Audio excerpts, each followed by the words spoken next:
Hey guys, how you doing? It's Mick Tully for Woma TV, and we're down here at Roger Gracie's brand new academy. These mats haven't even seen the genius yet on the mat. This is brand new. We've christened these mats today with the one and only Kywan Gracie. And normally, when we'd start talking about martial arts, I'd normally say, well, how did you get started? But with a name like Gracie and two grandfathers that were red belts in BJJ, yeah, there was never going to be anything else, was there? I think I don't know how to walk on the mats. Well, it's great to chat to you first, brother. Right, so can we start at the beginning, man? When did you start? So, I start like when I remember the first memories I have in academies was mainly in São Paulo, when my father moved to São Paulo when I was really young. Yeah. Then, when I was 7, my father died. And then I had like I moved a bit away. I was training, mainly with Silvio Behring, my uncle, and Dillon was the main guys that I trained, and with Zé Beleza, that most of the kids train with Zé Beleza when he's like in Brazil, back in Brazil. And what were those kids classes like back in the day? Because kids classes now, especially in the UK, there's a formula behind it. There's a real progression. Was there a progression in the grades then, or? Yes, like I think Zé Beleza was always ahead of the time with the kids program. Yeah. And it still is. Yeah.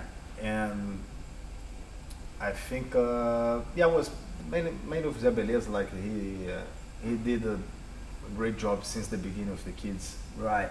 And I follow a bit this until I get a bit older and I start to train with Dillon and Silvio. And what was it like?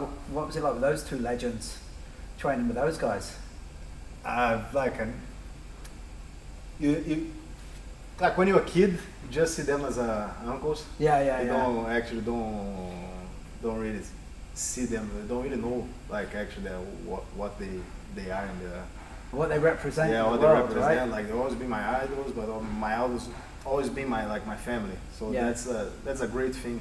Like to know all the people that you admire and get especially someone like Dillon, when people would walk in and it would literally be a case of wow, like because the Gracie name still man, you got some broad shoulders here. That's the name you got to carry, right? It's like we got to quickly give a shout out to Renzo Gracie. Obviously, because he's the coolest guy ever. Renzo, don't choke any politicians out. Right? That's all I'm going to say to you. Well, maybe. Come over and see Boris Johnson for me. That would really do me a favour. But I was just going to say, like, the Gracie name was something else. So, in Brazil, did you get people coming in that did they know what they were walking into? Or what was the situation there?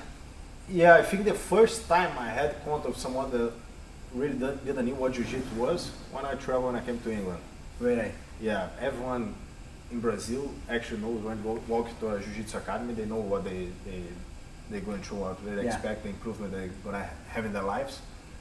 But here, it's the first time I start to teach the intro class at Roger, and then come people and say, man, I have to explain what Jiu-Jitsu is, what the family is. The first time I was quite strange for me in the beginning. So when you first came over to London, you had to explain what Jiu-Jitsu was. It's like, well, we put on our pajamas and we roll around the floor and we don't go to sleep. Well, one of us will go to sleep. If you don't go to sleep, right? So did you find much resistance? Because back in the old days when Jiu-Jitsu first came, when Maurizio came, there was a lot of resistance to believing in the power of Jiu-Jitsu because the mat never lies, right? So did you find any resistance when you came?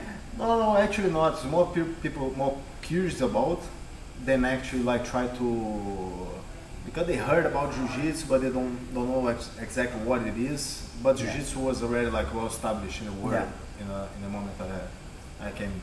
And how old were you then? I was 23. 23 coming to London, huh? Yeah. How did you find it? Was it a culture shock? Or? Cold, man. You're not the first Brazilian to tell me that one. I moved to Rio, from Rio to London, man. It's like a shock, like especially like the winter. Man, I never experienced this. Renzo, when I was at Renzo's in New York, I was there in February. and myself and my wife went down. They was going there to interview Renzo, and my wife walked in and she went, "Oh, it's really hot." And Renzo said, "What is your name?" And I said, "Oh, this is Annie." And he went, "Annie, I've brought a little piece of Rio to Manhattan for you." And my wife went said, "Well, Rio's a little bit too warm for me. Renzo," she called him Renzo, not Enzo. She said, "Renzo, it's too warm for me. I'm going." Yeah, Braulio Estima was the same when he first came over. You come from Brazil and beaches to Birmingham, which is canals and cold weather. That was it. So I want to move on, if you don't mind, onto you competed in Gi and No Gi in the UK, right? And around the world. And this is going to it's going to link me in.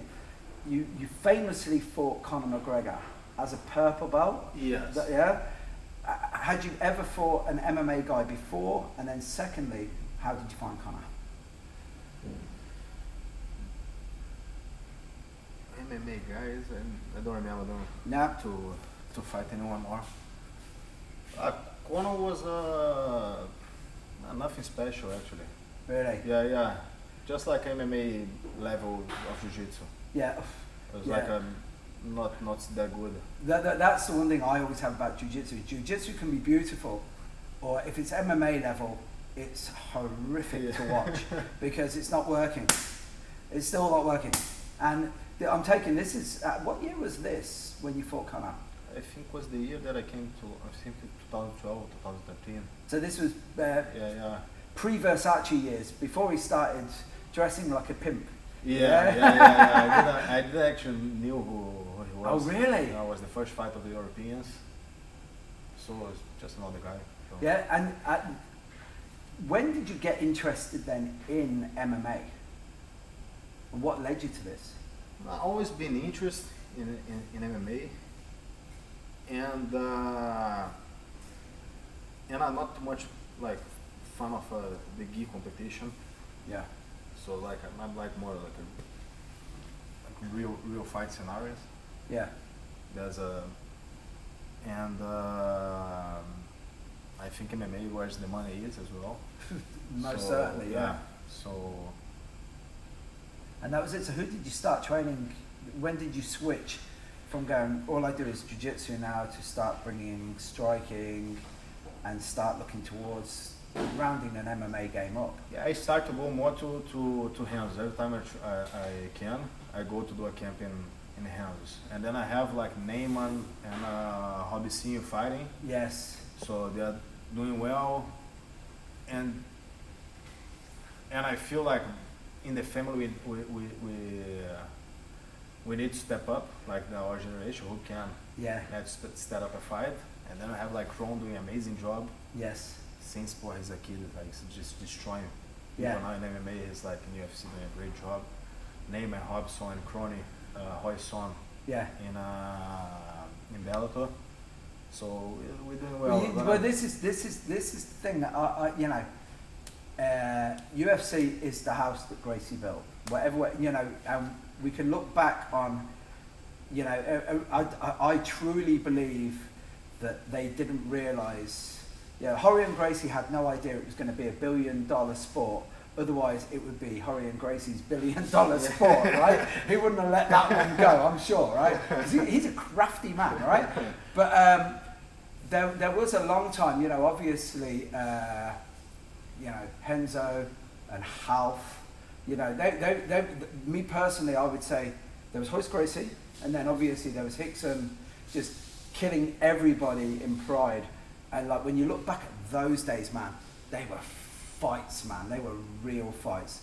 And then the tail end of that. I think they used to fight like 4 or 5 times in a day. Oh yeah, the tournaments. Same day was like a jiu-jitsu tournament nowadays. Yeah. When you see, this is the crazy thing. A lot of the newer fans don't realise that, especially Pride, the Grand Prix, you had a fight, you went back, there was another fight, and if that guy got knocked out in 30 seconds, you were getting warmed up to go back out again. And people don't realise what a terror. Yeah. Hickson was the man, right? Hickson was the man in those days. Man. Well, this is going to lead us on, if you don't mind me asking, right? So we talked about this earlier, so that's why I wanted to get your say on this. At the moment now, there's this. it certainly isn't a split. It's like there's two different schools of thought. There's guys who understand where jiu-jitsu comes from and respect that there's the lineage, and then you've got to, you have to name it. It's like guys like Keenan Cornelius and the newer guys who don't really have a debt to Brazil directly, but they have a debt to Brazilian Jiu-Jitsu, and they're thinking about they're looking back at the past, not the way that me and you would look at the past. Yeah. So I hope this makes sense. So what, the recent Hickson would be a tough purple belt, right? I'm putting you on the spot here, man. So just your thoughts on that. Man, this is the dumbest comment that I ever saw someone doing in the jiu-jitsu community, man. Like, he doesn't know what he's saying.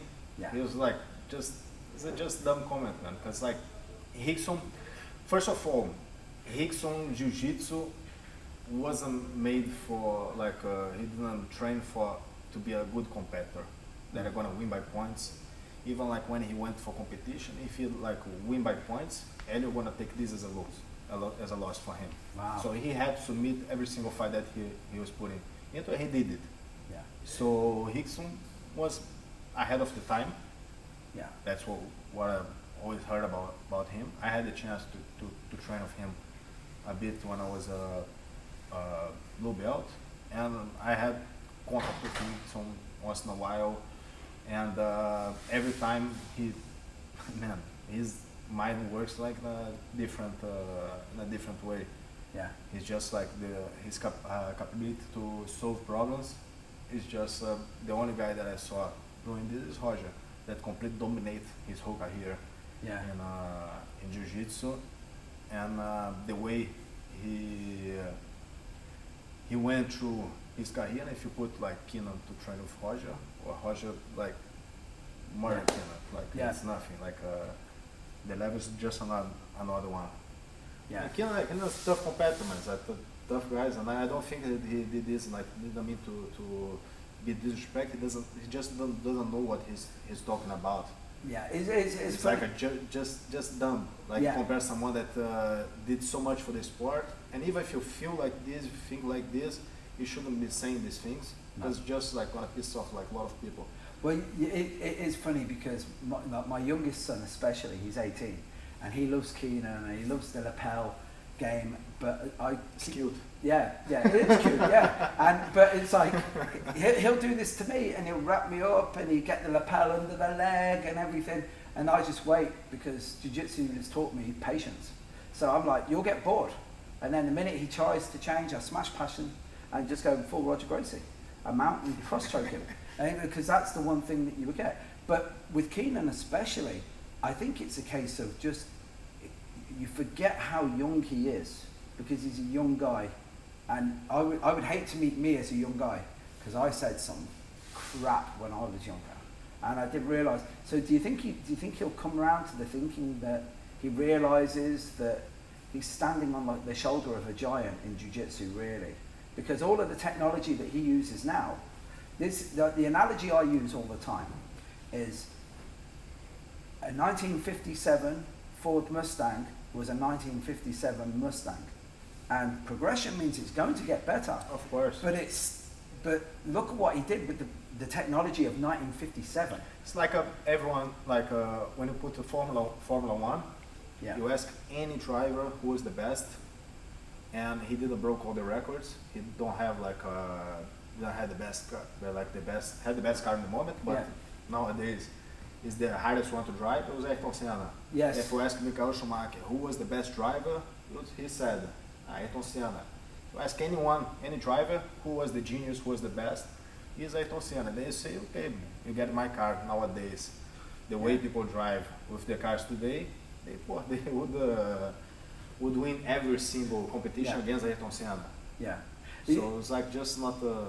It's just a progression. Like, that when you start trying to judge people, I personally don't like it, because I see it as trying to devalue someone's legacy. And you know, we said it off camera when I was on about Royce Gracie, but he was there. So no matter what anyone says now about a good blue belt or a purple belt with the UFC, but they weren't there and he was. And look at, you know. And the way like we teach techniques, we teach in the class nowadays. It's like everyone spend time solving problems, and we give this everything to the students. So the students have new problems to solve. Yeah. Gonna create new problems. Gonna create some. Everyone have like a mind that's creating solving problems. That's Jiu-Jitsu is. Yeah. That's the best thing of Jiu-Jitsu. It's creating and solving problems. Yeah. So the problems nowadays are just different than the problems, but the ability of solving problems, Hickson still has. Yeah. And we still had.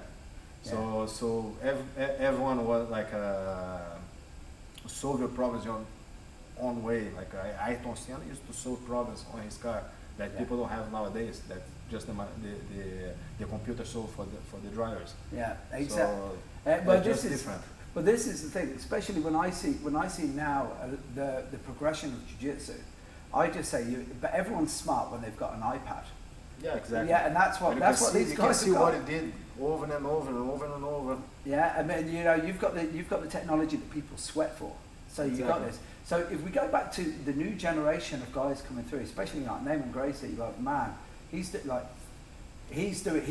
good. You know what I mean? Like, he is doing really, really good. Do you think Kron's going to do well? Yeah, I truly believe in Kron as well, man. Really? Yeah. What do you think that there's obviously present company included that a world champion? There's going to be another world champion in MMA. A Gracie or several? Yes. Yeah. Who apart from yourself, modesty says not you, but who else? Yeah, Kron. I believe like he's gonna get there in UFC. Neymar is like really close. Just fought for the title. A very close fight with Rory. So Rory is a tough dude, man. Yeah. They don't make. I forgot how young he was when I interviewed him. I was talking to him and I was thinking like he was like 35, and then I remembered, no, dude. I actually, if you haven't seen it, it's our award for like he's been. Yeah, he's. I'll tell you what he's like. He's like. He's a bit like BJ Penn. One guy that you look at him, and you go, you've been here for like always. And he did a lot of training houses as well in the past. Yes. So he got like a pretty solid ground game. Who, Rory? Yeah. Yeah. So. Yeah. Well, I tell you what. While we talk about Henzo, I've got to give a quick shout out to my old mate Leon McGeary. You know Leon. He's at the moment. He's. I hope you're good now. But he's been eating some soup because he had to have his jaw wired up from his last fight. He is a tough dude, man. You do much training with Leon when you're in New York? Not much. No, he's like 12 yeah. foot taller than human beings, right? So now we've been talking about the MMA. Can you talk about like your Bellator contract and what's going on with this? Yeah, I'm just starting with Bellator.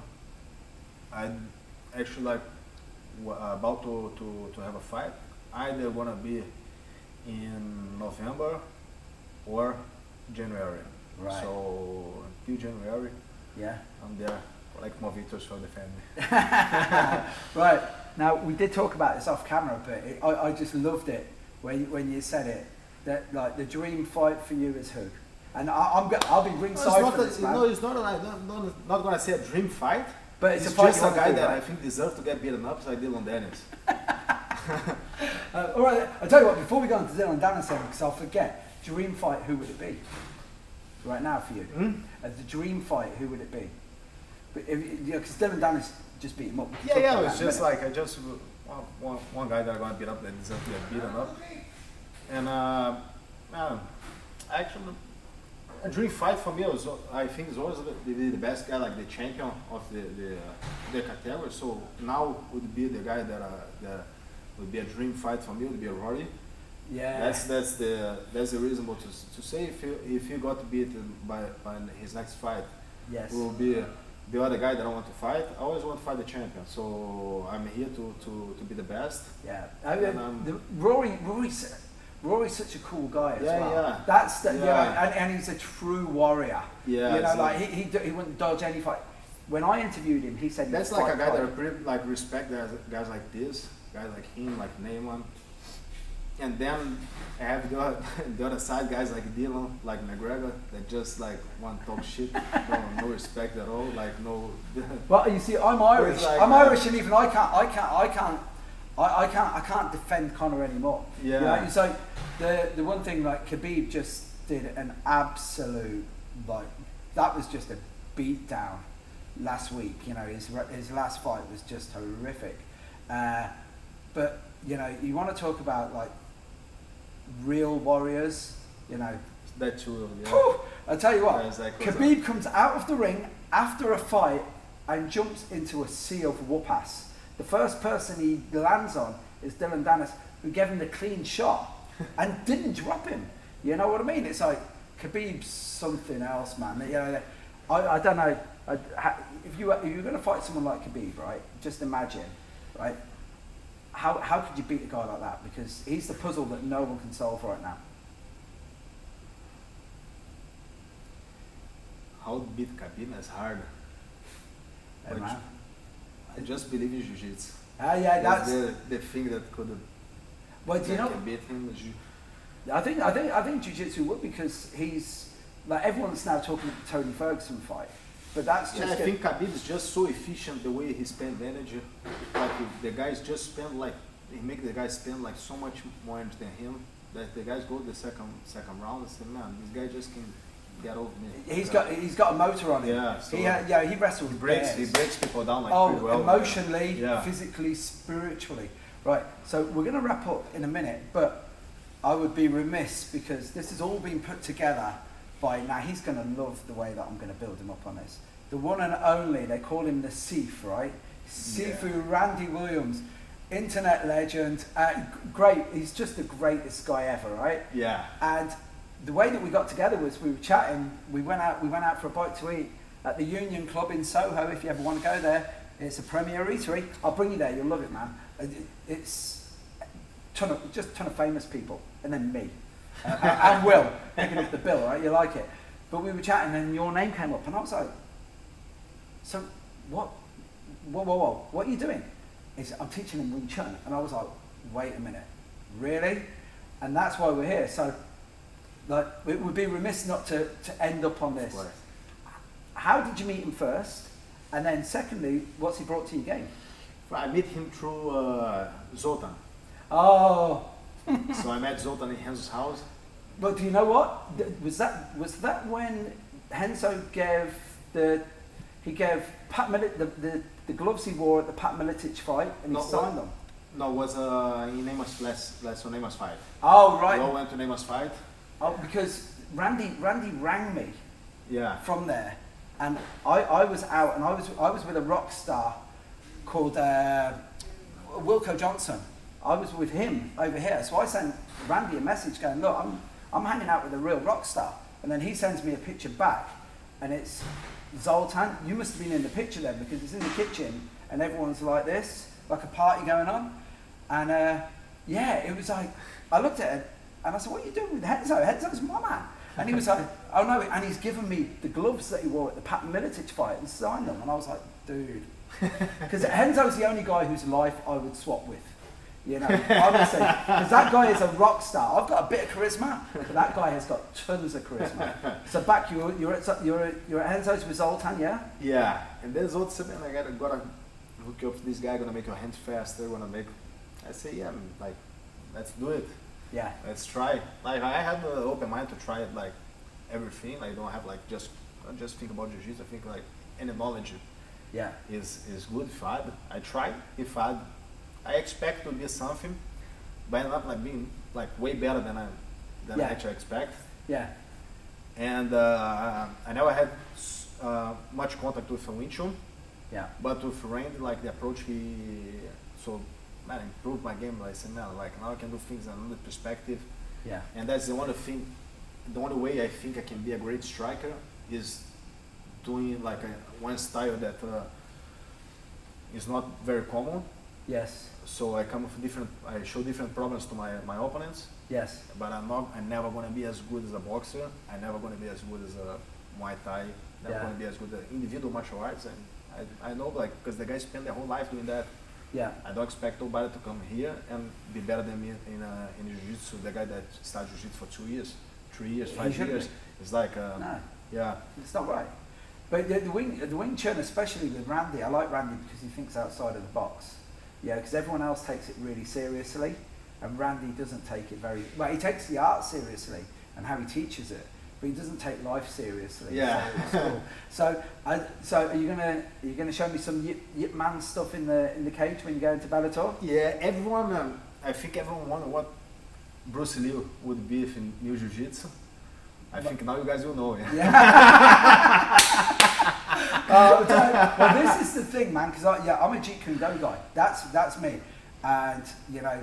Let's see the greater fighters. They do it. Yeah. John Jones, Anderson Silva. Yeah, you see, even Tony Ferguson.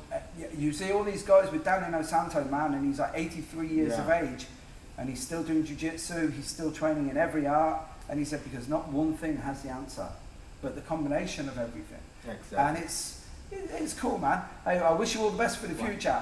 And when you're rich and famous, man, don't go to Conor's tailor. Don't get the Versace, all right?